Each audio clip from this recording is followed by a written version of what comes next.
Bagong gawang upuan ng aking mga bagong kaibigan. Dito namin itatayo ang aming nabuong samahang di mabubuwag, pagkat inukit sa kahoy ang sumpaan. Paumano yaks ko ng dumaan, kami ay sakay lang.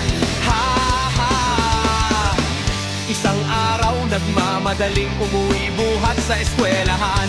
Malayo pa lang sa upuan ay may natanawan. Nagulat ako kasi first time kita noong masilayan. Nag-iisang nakaupo sa aming tambayan.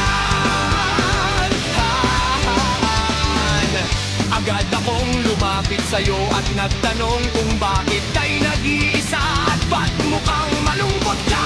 Ipagpaumanhin mo kasi ay delikado na sa isang cute friend na katulad mong abutin ang gabi sa kanto. Baka ka mapagpon, kaya sinamahan kita at in-entertain kita. Tagal nating nag-usap, diba? Ngiti mo pa nga'y hanggang tenga.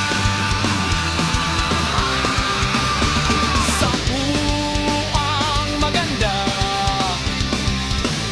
at di na malayang gumagabi na,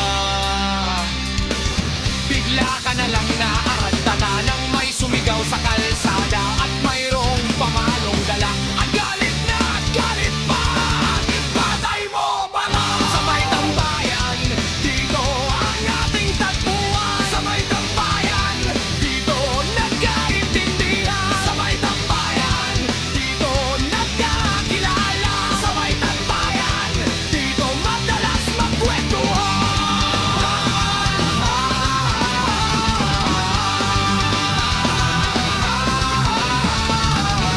Sa may tambayan,